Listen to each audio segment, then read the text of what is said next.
Belfast's name comes from Irish words meaning mouth of the Feirste. The River Feirste is a tributary of the River Lagan, which in turn enters Belfast Lough, an inlet of the Irish Sea, giving it the ideal location for the shipbuilding industry that once made it famous.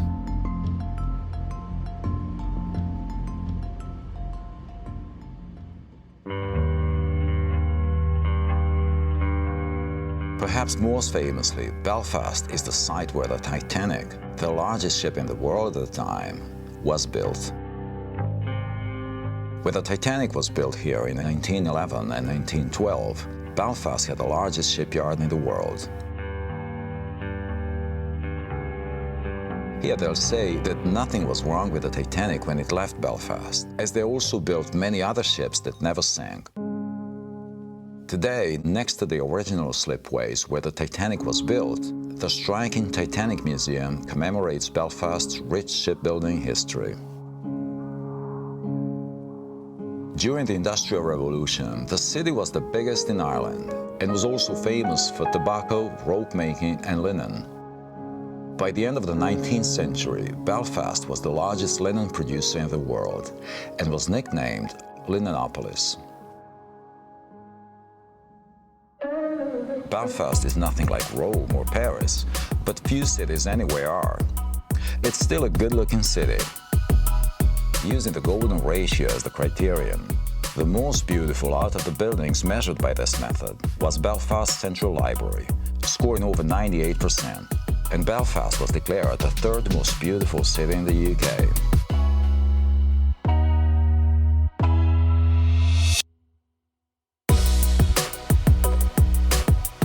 Belfast sits right on the ocean, so you feel a constant draft.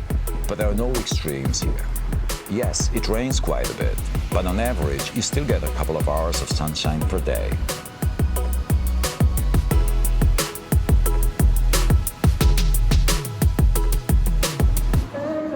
If you can't handle the wind and humidity, you can always head to St. George's Market during the day or one of Belfast's pubs as it gets dark.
Charming and in general very creative.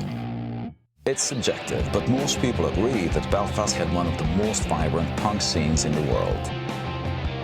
It was here where Good Vibrations record shop and label was founded.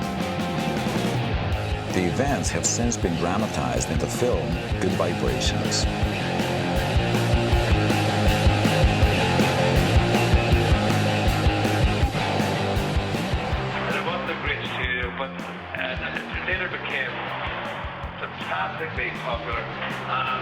If that's not enough, keep in mind that some of the music's true greats, such as Gary Moore and Van Morrison, were also born here. There is a strong theatre culture here too, and Liam Neeson performed in Belfast Lyric Theatre before he became a Hollywood heavyweight.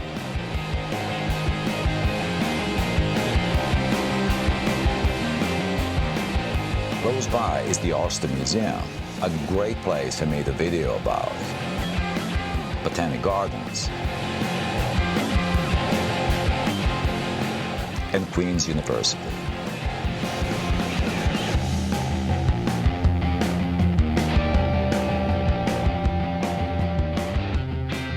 Belfast is easy to get around and an affordable place to live and study, which makes it a great choice for students from all over the world.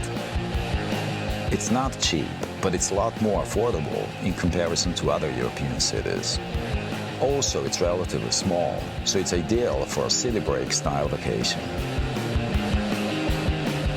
On top of that, the city is perfectly positioned as the gateway to Northern Ireland and for road trips beyond Belfast.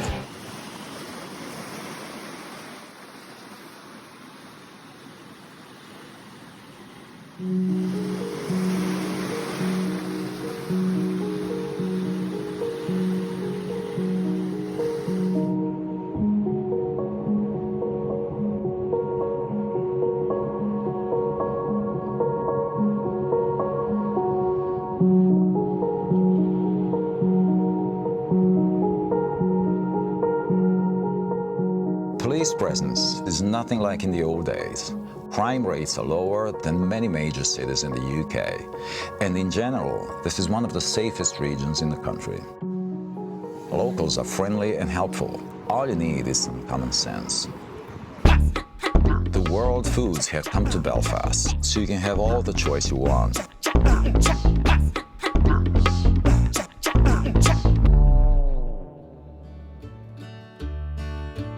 I was more than happy to feast on the local, traditional dishes such as seafood chowder, Irish stew, and Ulster fry. More into street food? No problem. Try the Belfast Bath instead. If you're homesick and feel desperate for some food from the place where you come from, there's $.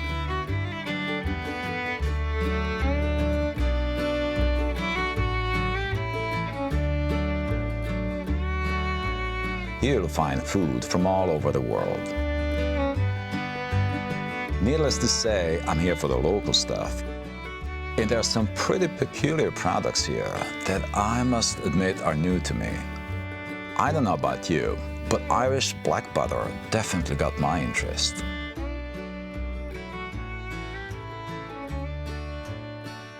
The way I see it, all too often, Belfast flies under the radar. It is one of the great places for character and charisma. Give yourself enough time for an authentic Belfast experience, and you'll discover a real gem.